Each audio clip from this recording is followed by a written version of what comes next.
Welcome back to the deep dive.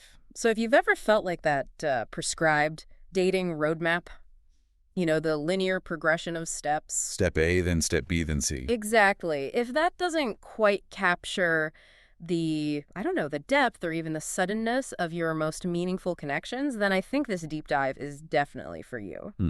Today, we're kind of moving entirely beyond those chronological narratives of romance. Yeah, we're really digging into how specific cognitive processing styles can, well, radically redefine how we experience and structure love. And our sources bring together these three incredibly potent concepts. We have autistic love, Gestalt processing, And this third one, which the author calls the refusal of default intimacy. It's a powerful phrase. It really is. Our mission here really is to equip you, the learner, with a new framework, a new way to understand relational meaning. Right. We're looking at a perspective where a profound relationship isn't something you painstakingly build up over time. Yeah. It's something that is simply known before it is named.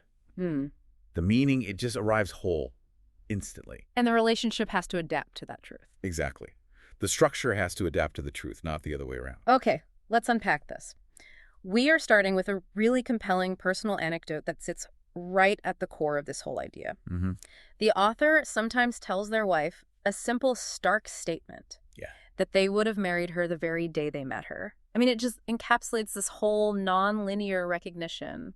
It's so powerful. Yeah. And the source adds this really key contextual detail about why the author feels okay saying it now. Oh, right. They can say it easily because, and I'm quoting here, it no longer asks anything of her. So it's not a burden. It's not a burden. It isn't a demand for the past to be different. It's just a clean statement about an initial recognition. But the first time this feeling, this instant knowing was brought up, the reaction was, well, it was exactly what you'd expect. Somewhere on a more traditional timeline, yeah. The wife's response is described as this soft, curious laugh. And then she asks the most logical question in the world. How could you possibly know? Exactly. How could you know? And her confusion is just completely understandable, isn't it? It just shows the huge gap between these two ways of processing information. It really does. Her question, it comes from a sense of time that's, more orderly. Right. For most people, knowing is an act of accumulation. You collect data points. Shared memories, successful dates, meeting the family, all of it. And over time, that data set hits a certain point where you can say, okay, yes, I know this person. I can see a future. But for the author, that wasn't it at all. The knowing wasn't an accumulation. It wasn't built up like a chronology of events. No, it was just this instantaneous, complete settling. It just bypassed that orderly timeline completely. And I think what's so fascinating here is... Well, it's that the source immediately clarifies this knowing wasn't a prediction. It wasn't some romantic fantasy. It wasn't them looking into a crystal ball and seeing a wedding. Not at all. It was purely an internal, immediate state, a kind of complete pattern recognition in that present moment. So if the core feeling wasn't a narrative or a prediction, what was it? What was the mechanism? The author describes it not as a thought, but as a settling. A settling and a quiet internal alignment. That sounds so much more like a physical or, an energetic truth than an intellectual one. It's the difference between analysis and recognition. And this is really where we need to bring in that cognitive processing angle we mentioned. Right. The source is basically suggesting a Gestalt approach to interpersonal connection, which is, often a characteristic of autistic cognition. That's a crucial distinction. So when we say a Gestalt, what we're talking about is whole-to-part processing, right? Precisely. In the most general terms, Gestalt processing means you perceive the whole pattern, the entire system, before you analyze its parts. So if most people are building a relationship puzzle, like piece by piece, a Gestalt processor sees the completed image on the box first. They just recognize the final shape, that deep underlying pattern of fit, immediately. So applying that to love, instead of analyzing traits like, oh, she likes my jokes, she's reliable, we share hobbies. Right, instead of that checklist, Yeah. you perceive the total integrated resonance of the two systems together. The whole thing. The author gets a perfect metaphor for this, actually. Yeah, they do. It's beautiful. They said the feeling was like furniture finding the right place in a room without being measured. I love that. Let's just sit with that for a second. Yeah. If you were arranging a room the linear, analytical way, you'd measure the wall, mirror the sofa, make sure the dimensions work on paper, then move it. But this feeling is just, this piece belongs exactly here. No measuring tape. No analytical assessment of length and width and feasibility. It was just a a holistic fit, Yeah. an unreasoned certainty. It was the pattern of the entire room just snapping into alignment. Yes. And that holistic resonance is what separates this settling from, say, simple infatuation, which is usually based on one or two appealing parts. But hold on. If the meaning arrives whole and unmeasured, how does that recognition come? How does it sustain itself? Through all the messy real-world stuff that isn't neat or whole. That is the critical question, isn't it? Yeah, because life is messy. Isn't that instant knowing just a kind of elevated initial feeling that doesn't account for the daily friction of two people? And the answer, according to this framework, is in the purity of that initial alignment. Because the initial experience wasn't a prediction that needed to be fulfilled. Oh, okay. It doesn't fail when things change. The recognition was of a profound fundamental pattern match. Like a key signature in a piece of music. That's a great way to put it. Mm. Even if the tempo changes or the instruments are different later, that underlying recognizable structure is still there. That makes that technical phrase the author used, hold apart, so much richer. And they admitted it was just an approximation, a hand gesture towards something felt rather than reasoned. But that gesture is pointing to a real functional difference. Yes, and this is where we get to move away from just energy matching and toward a cognitive reality. Right.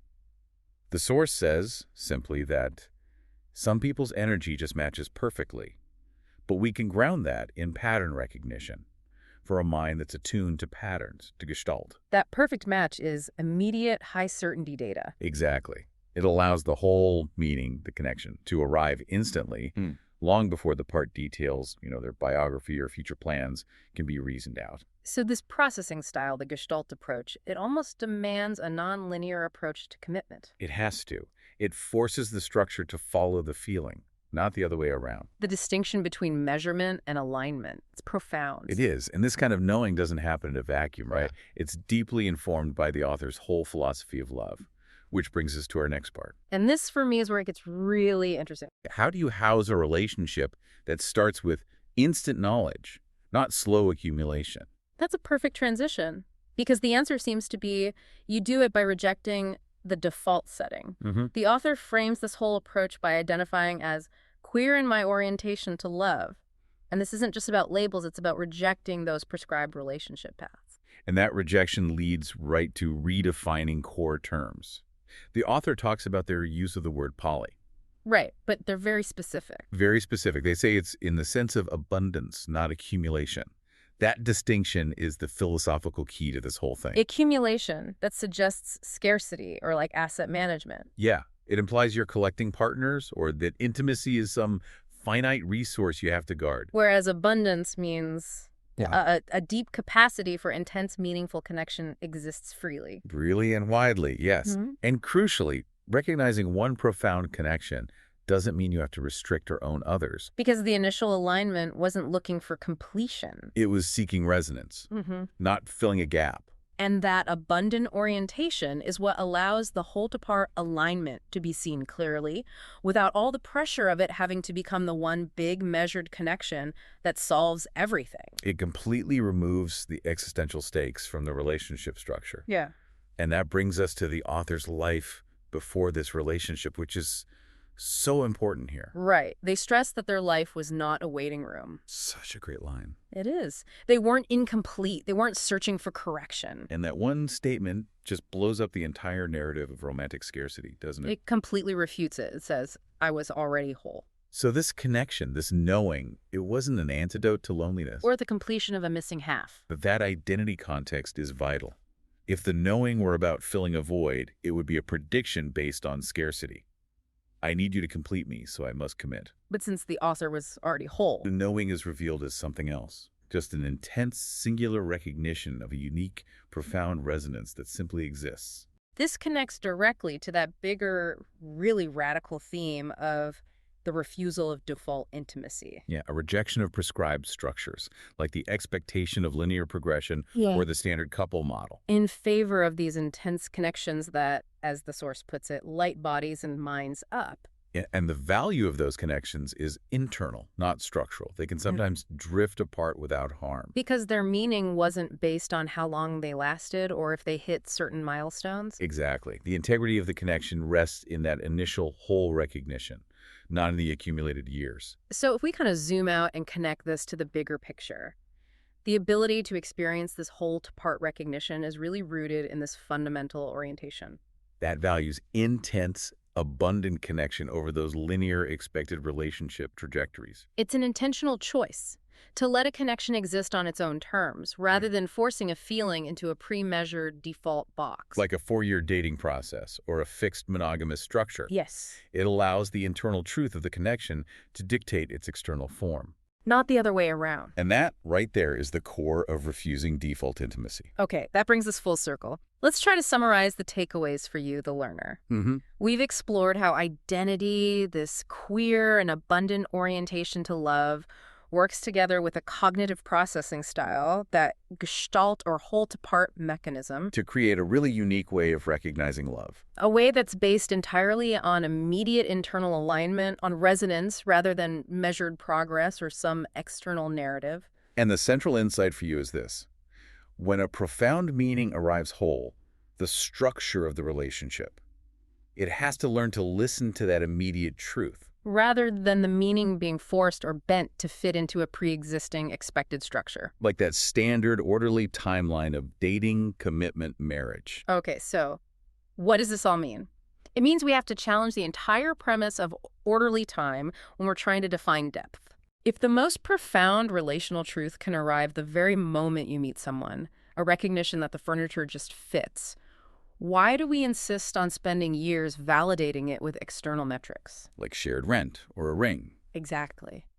And that leaves us with this final provocative thought, building right on that furniture analogy. If the alignment is internal and unmeasured, Yeah. what are the traditional external metrics, the metaphorical measuring tapes of time, milestones, achievements that we unnecessarily impose on our most meaningful relationships?